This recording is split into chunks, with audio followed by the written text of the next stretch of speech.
사무엘상 4장 19절부터 22절까지 말씀으로 오늘은 좀 오후 시간에 약간 좀 무거운 말씀을 같이 나누려고 합니다. 이가봇, 오늘 비느하스의 아내가 아이를 낳을 때 그가 죽어가면서 지은 아이의 이름 이가봇에 관해서 말씀을 같이 좀 나눠보려고 합니다. 요즘 아이를 기다리는 부모들은 이제 결혼을 하고 아이를 갖게 되겠죠. 아이를 기다리는 부모들은 아이에게 태명을 지어줍니다. 정식으로 부른 이름 외에 태명을 부어주죠. 튼튼이, 쑥쑥이, 사랑이, 이렇게 귀여운 이름을, 사랑스러운 이름을 지어주고 이제 뱃속에 있을 때, 임신해 있을 때 그 이름을 불러줍니다. 불러주면서 엄마가 너를 많이 사랑해, 아빠가 너를 많이 사랑해, 뱃속에 있을 때부터 그렇게 불러주죠. 실제 이름은 아닙니다만 그 아이가 건강하고 복되게 태어나기를 소망합니다. 그래서 실제 이름은 아닌데 10달 동안 뱃속에 아이를 부르는 그 이름 속에는 부모의 모든 사랑과 기대가 담겨 있는 거예요. 튼튼히 뭐겠습니까? 아이가 튼튼하게 태어나기를, 쑥쑥이 아이가 쑥쑥 잘 크기를, 이렇게 그 태명을 불러주죠. 아이에 대한 소망, 그걸 가르면서 이것처럼 우리의 이름을 짓는 일은 참 중요합니다. 참 중요합니다. 이 이름은 단순히 누군가를 부르기 위한 기호를 넘어서 그 이름 안에 그 사람의 정체성과 미래에 대한 소망이 담겨 있기 때문입니다. 과거에 이름을 지을 때 재미있는 일들도 있었습니다. 재미있는 일들도. 저희 고등학교 친구 가운데 이름이 일영이가 있었어요. 일영. 이름이 김일영이에요. 친구 이름을 얘기해서 좀 그렇게 하는데 친구 이름이 일영이에요. 우리가 친구 이름, 일영이가 뭐야, 일영이가. 그러면서 농담 삼아 얘기했어요. 네 동생은 이영이야? 그러니까 맞대요. 자기는 일영이, 동생은 이영이. 그러면 네 밑에 셋째는 삼영이야? 그러니까 삼영이 맞대요. 집에서 이름을 1, 2, 3 이렇게 지었다라는 거죠. 예전에는 그런 일들이 종종 있지 않았습니까? 1, 2, 3 농담 삼아 얘기했는데 정말 맞더라고요. 자녀의 이름을 지을 때 좋은 뜻을 가진 글자를 찾고 수십 번을 고민하면서 최고의 이름을 선물하고 싶어 합니다. 제가 저희 딸 이름을 이제 주민센터, 그때 동사무소죠. 거기 가서 출생신고를 하려고 한자 이름을 내 마음대로 이렇게 제가 막 고민해가지고 이렇게 줘야지 하고는 갔어요. 가서는 자, 출생신고 하려고 합니다. 한자 이름 적어가지고 딱 내미니까 그 직원이 하는 말이 이렇게 해요. 이 이름을 어디서 지었습니까? 라는 거죠. 왜요? 내가 지었는데. 그러니까 직원이 하는 말이 이 이름은 못 씁니다 라는 거죠. 아니 내가 열심히 고민해가지고 힘들게 고민해서 이름을 지었는데 이거 왜 못 씁니까? 그러니까 하는 말이 인명 한자가 있대요. 이름을 쓸 수 있는 한자가 있다라는 거죠. 그래서 이 한자는 인명 한자에 없기 때문에 못 쓴다. 그렇게 해서 또 소리는 같은데 뜻을 바꾸어가지고 새로 그렇게 출생신고한 일이 있습니다.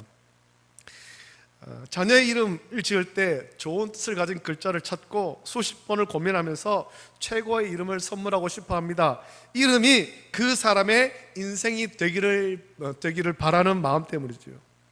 부모나 혹은 조부모가 자녀나 손자, 손녀의 이름을 지어주는 경우가 많지만 요즘 사람들은 장명소에 가서 큰 돈을 주고 이름 짓기도 합니다. 또 자기 이름이 마음에 들지 않아서 개명한 사람들도 있죠. 개명한 사람들도 내 이름은 이거 정말 마음에 안 들어.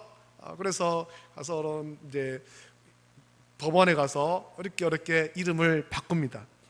이렇게 하는 이유는 이름과 그 사람의 삶이 이어져 있다라고 여기기 때문입니다. 흔히 하는 말대로 이름값을 한다라는 말은 이름의 뜻대로 산다, 그런 뜻일 거예요.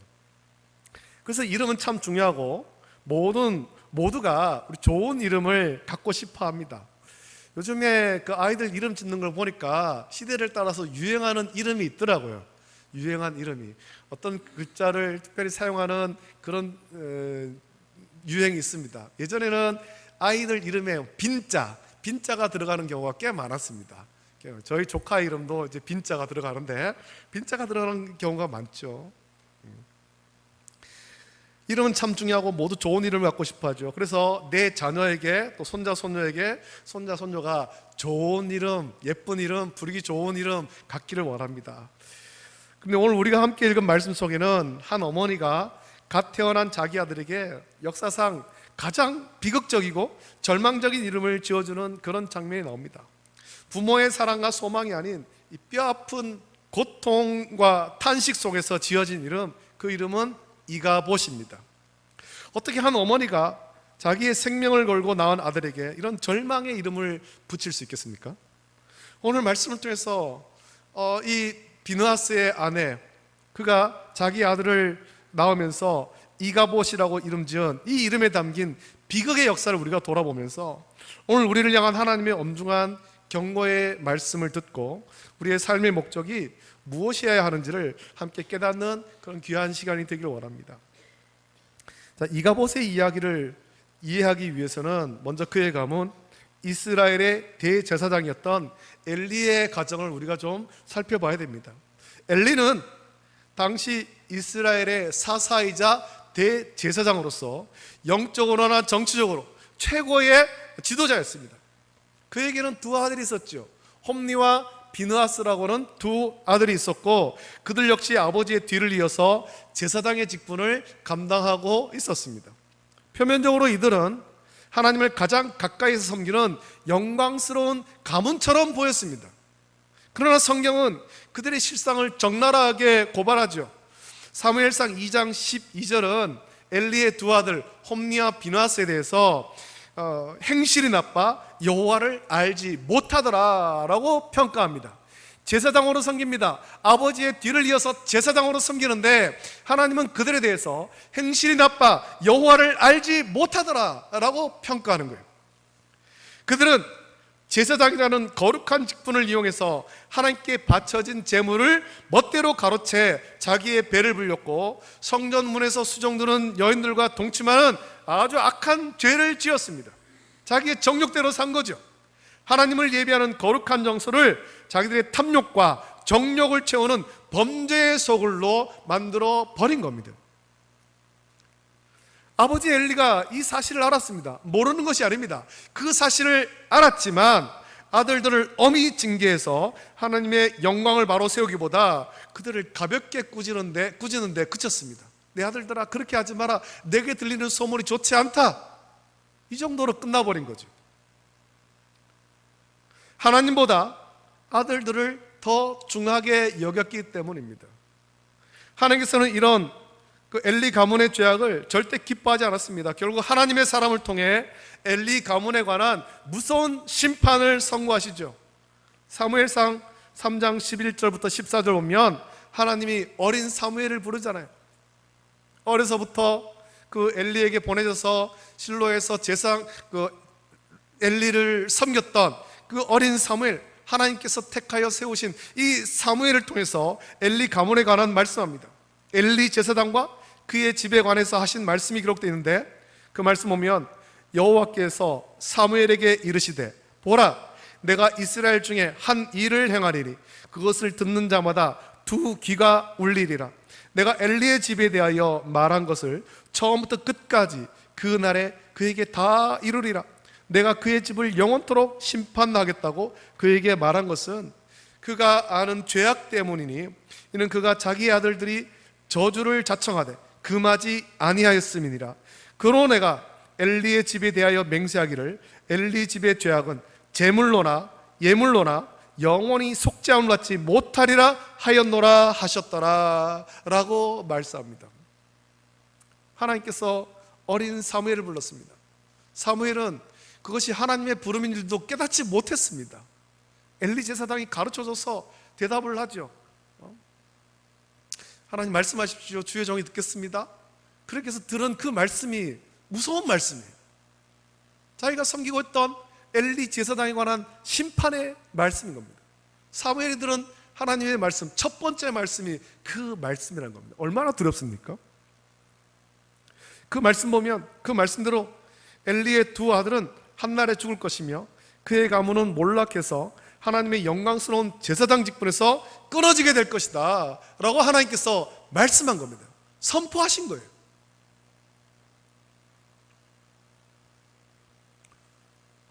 회개하지 않으면 이렇게 하겠다, 이것이 아니에요. 이미 하나님께서 작정하신 거예요. 그래서 예물로나 제물로나 사함을 받지 못한다라는 겁니다. 하나님께서 이미 작정하셨죠. 하나님의 심판은 이스라엘과 블레셋의 전쟁을 통해 현실이 되었습니다.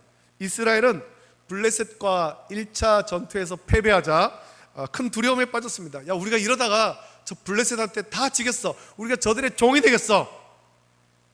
이때 그들이 내놓은 해결책은 자기들의 죄를 회개하고 하나님께 돌아가는 것이 아니었습니다. 대신에 실로에 있던 하나님의 언약궤를 전쟁터로 가져오자라는 아주 그런 생각을 합니다. 하나님의 언약궤를 가져오자, 이 생각에는 하나님을 의지해서 우리가 이 전쟁에서 이기겠다 이런 생각이 아닙니다. 이건 아주 미신적인 생각입니다. 언약궤만 있으면 우리가 전쟁에서 이긴다, 마치 예수님 믿지 않은 사람들이 무당한 데 가서 부적받는 것과 같은 행위를 하고 있는 거예요. 이때의 이스라엘 백성들의 믿음이 온전치 않으니까 이런 행위를 하는 거죠. 언약궤만 있으면 하나님이 우리 편에 되어서 싸워주실 것이고 전쟁에서 이길 것으로 착각했습니다. 언약궤는 이스라엘 백성에게 하나님의 임재와 영광을 상징하는 가장 거룩한 성물이죠. 그러나 그들은 언약궤의 주인이신 하나님을 경외하기보다 언약궤 자체를 승리를 가져다주는 무슨 어떤 마법 상자처럼 취급한 겁니다. 이 언약궤만 있으면 우리가 하나님 앞에 온전히 서는 그거는 생각도 안 하고 언약궤만 있으면 우리가 전쟁에서 이긴다라는 거예요. 그래서 엘리의 두 아들 홈니와 비나스, 이들이 제사장이잖아요. 제사장의 직을 행하고 있지 않습니까? 그래서 이들이 언약궤를 어깨에 메고 전쟁터에 나타나자 이스라엘 진영에는 큰 함성이 터져 나왔지만 그것은 믿음의 함성이 아닙니다. 믿음의 함성이 아닌 헛된 기대에 찬 소음에 불과한 겁니다. 결과는 아주 참혹했습니다. 1차 전쟁에서도 패했지만 이 언약궤를 메고 온 2차 전투에서 아주 대패해서 군인 3만 명, 이스라엘 군인 3만 명이 죽임을 당했고 홈니와 비나스는 그 자리에서 죽었으며 이스라엘의 그 어떤 중요한 하나님의 언약궤, 하나님의 영광과 임재의 상징이었던 언약궤마저 블레셋에게 빼앗겨 버리죠. 하나님의 영광이 이방인의 손에 넘어가는 국가적인 대참사가 일어난 겁니다. 이 끔찍한 소식이 엘리 제사장에게 전했을 때 그는 의자에서 이 소식을 기다리다가 그만 이 소식을 듣고는 넘어져서 목이 부러져 죽었습니다. 그리고 오늘 본문의 주인공 비느하스의 아내에게 이 소식이 전해집니다. 그녀는 임신해서 해산할 때가 가까운 만삭의 몸이었죠. 그녀가 들은 소식은 한 개인이 감당하기에 너무 충격적인 소식이었습니다. 4가지 불행한 소식이 들잖아요. 첫 번째, 나라가 전쟁에서 졌다, 블레셋 졌다. 두 번째, 하나님의 언약궤가 빼앗겼다. 세 번째, 이 소식을 듣고 자기 시아버지 엘리 제사장이 죽었다. 네 번째, 자기의 남편 비느하스도 거기서 죽었다. 4가지의 비극적인 소식을 듣습니다.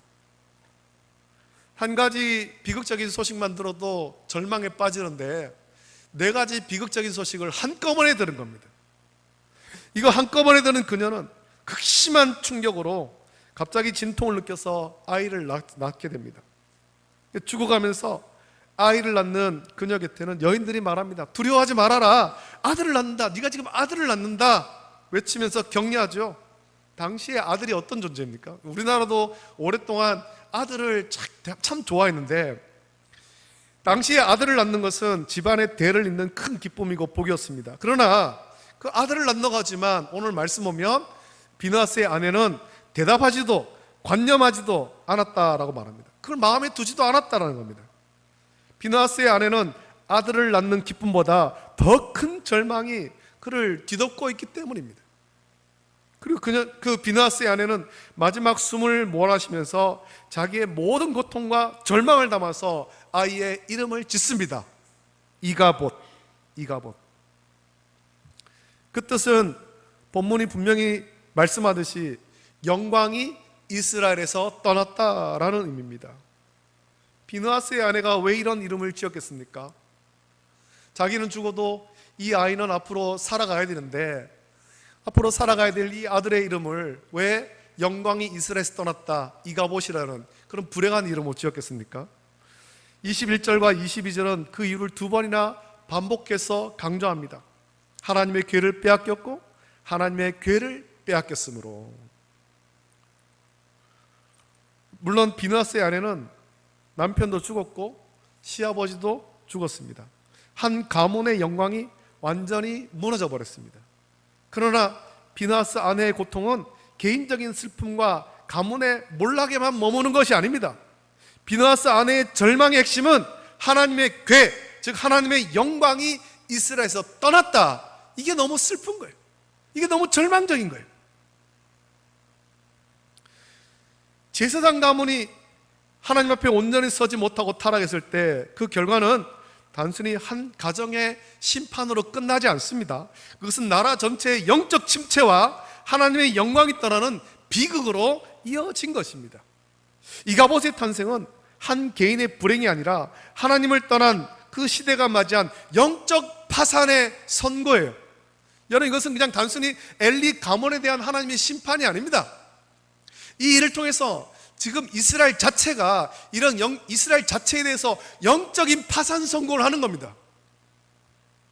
블레셋의 하나님의 언약궤를 빼앗기는 그 실질적인 사건을 통해서 하나님 앞에 온전히 서지 않은 제사장으로부터 시작해서 모든 백성이 하나님 앞에 온전히 서지 않은 이스라엘 백성 가운데 하나님의 영광이 떠났다는 겁니다. 하나님이 더 이상 이스라엘 백성과 함께 하지 않는다는 겁니다.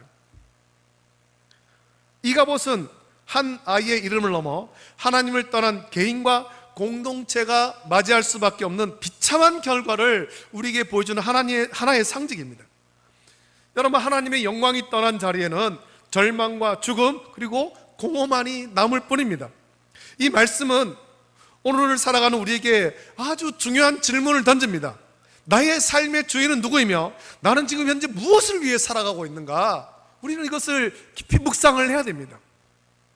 성경은 저와 여러분의 삶의 목적에 대해서 분명하게 말씀하고 있습니다. 우리의 삶의 목적이 있습니다. 그저 이 땅 가운데 건강하고 자녀를 많이 낳고 재물을 많이 얻고 그것이 우리 인생의 목적이 아닙니다. 그것은 우리 인생의 목적이 아니에요. 하나님의 영광을 위하는 것이 저와 여러분의 인생의 목적이죠. 그래서 고린도전서 10장 31절에서 바울은 분명히 말하잖아요.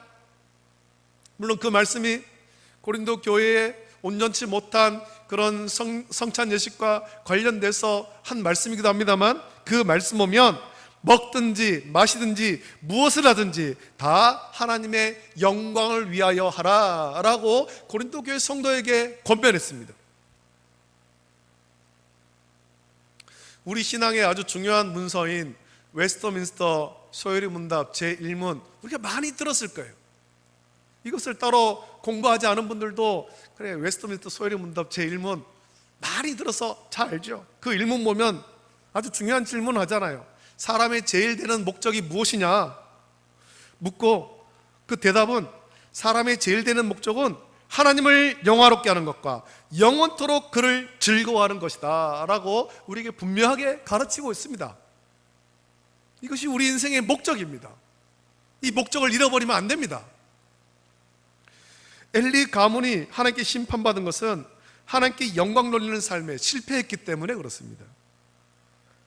거룩한 직분을 사적인 욕심을 채우는 데 사용했고 하나님보다 자녀를 더 사랑했고, 그 결과 이가봇이 되어버린 거예요.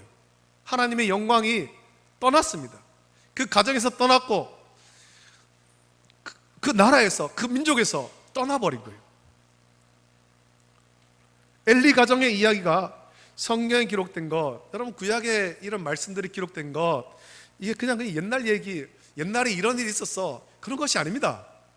우리가 이 말씀을 묵상하면서 오늘 우리의 삶에 적용해야 되는 것입니다.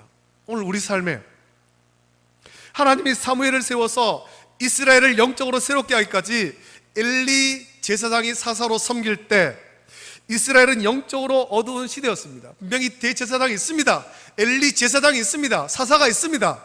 하지만 영적으로 어두웠다는 겁니다. 백성만 영적으로 어두운 것이 아니라 하나님을 가장 가까이 섬기는 제사장도 영적으로 어두웠고 자녀를 믿음으로 온전히 양육하지 못했죠. 그래서 하나님께서 사무엘을 부르실 때 말씀 보면 이런 말씀이 나오잖아요.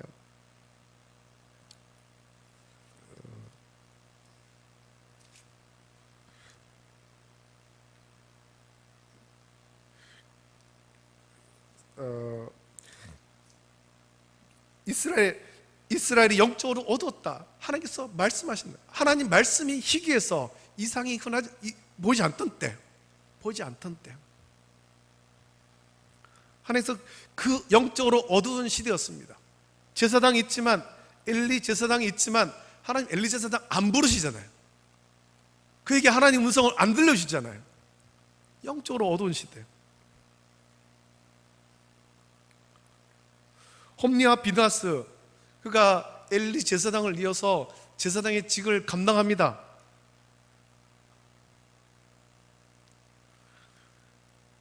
하지만 그들의 마음 중심에는 하나님이 계시지 않았습니다.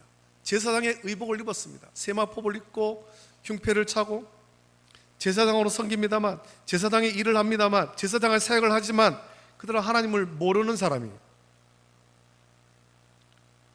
그들은 하나님을 그들의 왕으로 섬기지 않았습니다. 노골적으로 말하면 홈리와 비나스는 하나님을 믿고 섬긴다라고 말할 수가 없는 겁니다. 하나님께서도 말씀하셨잖아요. 그들은 여호와를 알지 못하더라. 여호와를 알지 못하더라. 하나님을 모르는 거예요. 여러분, 이 시대도 엘리 제사장이 사사로 섬기던 때와 다르지 않습니다. 우리의 영성은 맑습니까? 저와 여러분의 영성은 맑습니까? 우리의 영성은 깊은 영성을 갖고 있습니까? 스스로 대답을 해야 됩니다. 여러분, 하나님과 친밀한 교제를 나누고 계십니까? 주일만 아니라 월요일부터 토요일까지 세상 가운데 살 때 하나님과 친밀한 교제를 나누시냐는 거죠. 우리가 어떤 일을 결정할 때 하나님, 내가 어떻게 할까요? 하나님 뜻이 어디에 있습니까? 묻고 있습니까? 우리가 하나님을 섬긴다고 하는데 여러분 정말 하나님을 여러분의 왕으로 모시고 있습니까? 여러분 마음 중심에 예수님이 계십니까? 스스로 대답을 해야 됩니다. 내 마음에 지금 무엇이 가득한가? 제사장의 의복만 입고 어깨에 언약궤만 든다고 온전한 믿음이 아닙니다. 홈리와 비나스 제사장의 의복을 입었습니다. 제사장의 세마포를 입고 흉패를 차고 관을 쓰고 어깨에 언약궤를 메고 실로에서 전쟁터로 왔습니다.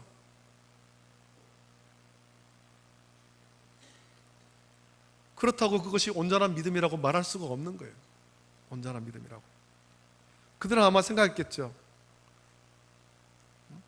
제사장의 의복 입고 어깨에 언약궤를 메고 돌아다니면서 하나님 말씀대로 순종하지 않고 제사장에서 수종드는 여인들과 동침하고 하나님께 바친 제물을 갈고리로 건져가지고 자기가 먼저 먹고 이런 일을 해도 아무 일도 안 일어난다.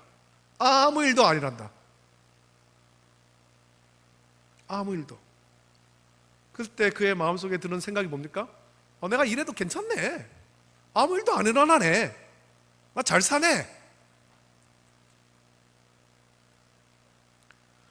하나님을 섬기지 않는 겁니다.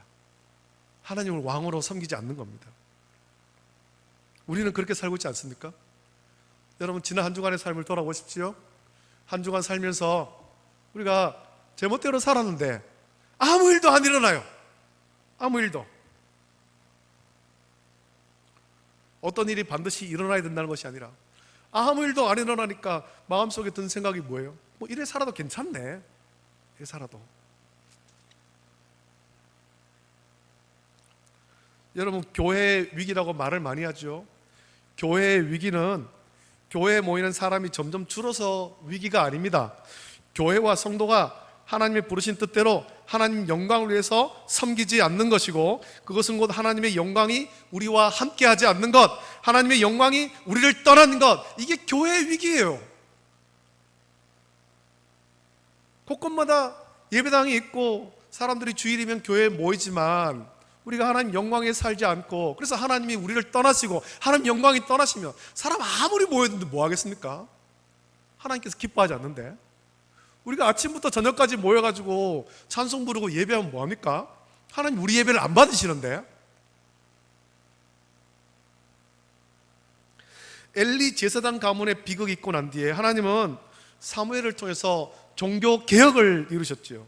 미스바에서 대각성 집회를 갖고 철저히 회개하며 하나님 영광 위에 살 것을 사무엘과 온 백성이 결단했습니다. 중세에 루터와 켈빈의 종교개혁도 같습니다. 중세 시대의 교회는 성경대로 살기보다 세상의 권력도 좌우하는 가장 큰 권력을 가지고 권력과 재물의 욕심에 병들었습니다. 이런 비극의 시대를 끝내고 성경대로 회복시키려고 하나님은 루터와 켈빈 같은 종교개혁자를 세워서, 쯔빙길리 같은 종교개혁자를 세워서 교회를 새롭게 했습니다. 세속의 영광을 위한 것이 아니라 하나님의 영광을 위해서 솔리 데오 글로리아, 이것이 교회와 성도의 삶의 목적인 것입니다. 솔리 데오 글로리아. 그래서 우리가 어떻게 하나님의 영광을 위해 살 수 있겠습니까? 저와 여러분들이 하나님 영광 위해서 살아가야 되는데 어떻게 그렇게 살 수 있냐는 거죠. 그것은 하나님의 부르심대로 거룩하게 구별된 삶, 성화된 삶을 살아가는 거예요. 세상의 죄악된 가치관을 따르지 않고 날마다 말씀과 기도로 하나님과 교제하며 그분의 뜻을 구하는 것입니다. 우리가 하루를 시작하기에 앞서서 말씀을 묵상해야 되는 시간이 반드시 필요한 이유가 그것이죠. 기도하는 시간이 필요한 이유가 그것이에요. 제가 아들 얘기해서 죄송합니다. 아들에게 편지를 보내고 전화통화하면서 강조한 것이 그것이에요. 아침에 일과를 시작하기 전에 잠깐이라도 기도하고 시작을 해라. 잠깐이라도 반드시 기도해라. 요즘에는 군인들의 종교활동이 보장되고 그렇지만 저도 제가 군생활하면서 이제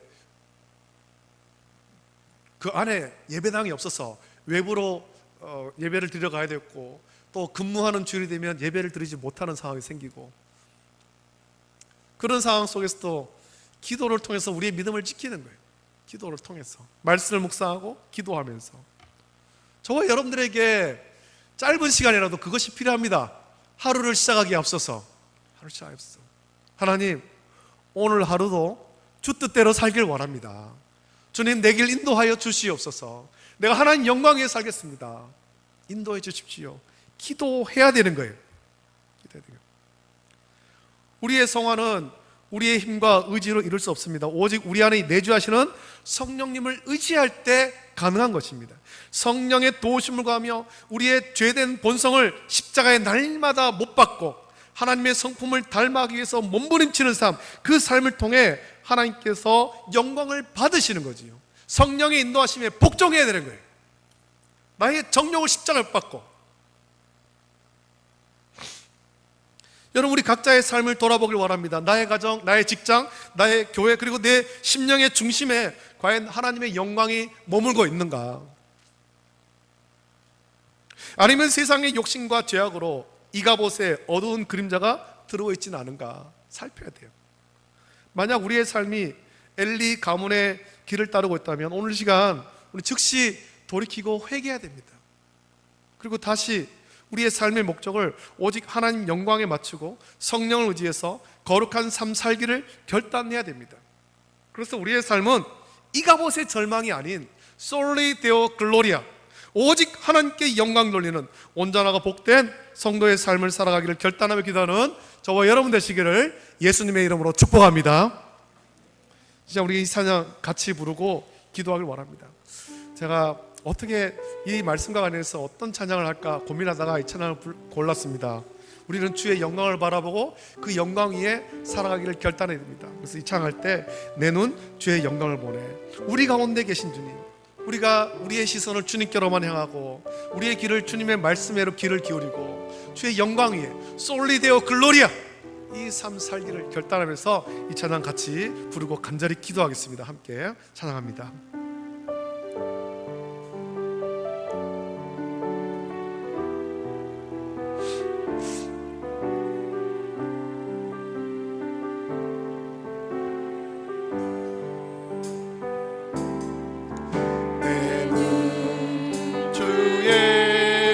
영광을 보내. 우리 가운데 계신 주님, 그 빛난 영광 온 하늘 덮고 그 찬송 온 땅 가득해. 내 주의 영광을 보내 주의 영광을 보내 찬송 가운데 서신 주님 주님의 얼굴은 온 세상 향하네 권능의 팔을 드셨네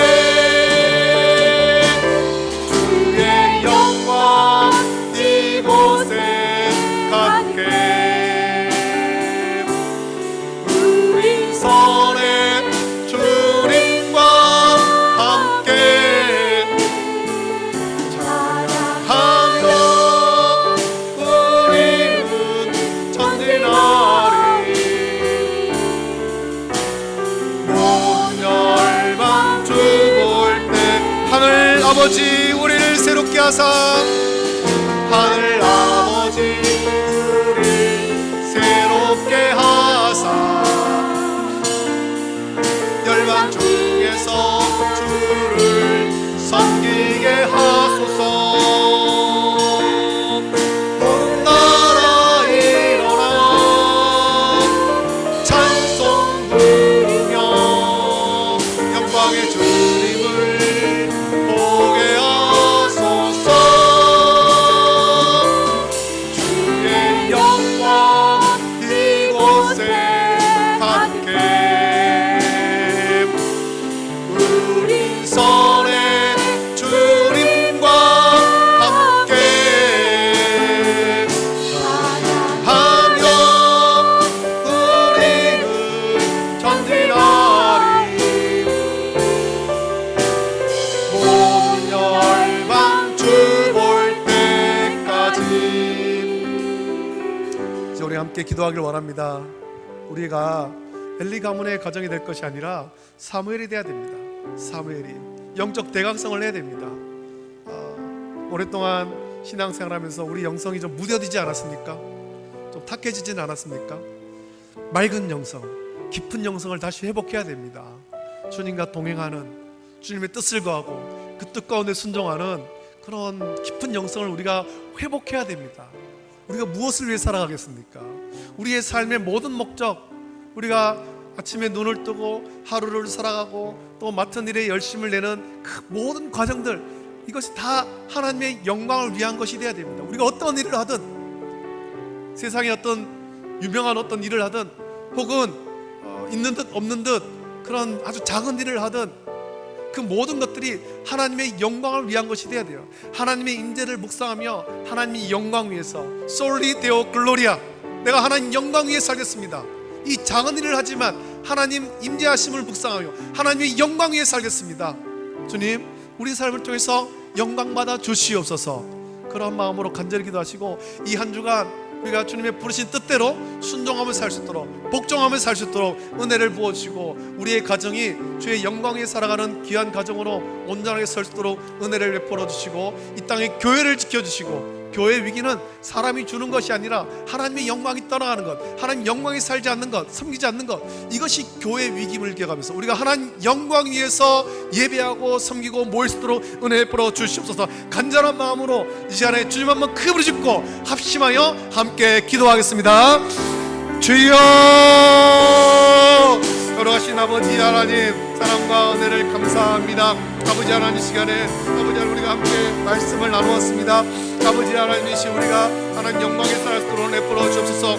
오늘 아버지 하나님 엘리의 며느리 비나스의 아내가 아버지 하나님 그 비극적인 소식을 듣고 그가 굶겨 죽어갈 때 그의 아들을 낳으면서 이가봇, 영광이 이스라엘에서 떠났다, 하나님 영광이 떠났다, 아버지 하나님 슬픈 이름을 지었습니다. 아버지 하나님, 우리 시대가 그런 시대가 아닙니까? 사람들이 교회에 보이지만 아버지 하나님 영광에 살지 않고, 우리가 예수를 믿는다고 하지만 하나님 영광에 살지 않고 자기 육체의 정령으로 살고 있지는 않은가? 우리 자신들을 돌아보게 하여 주시옵소서.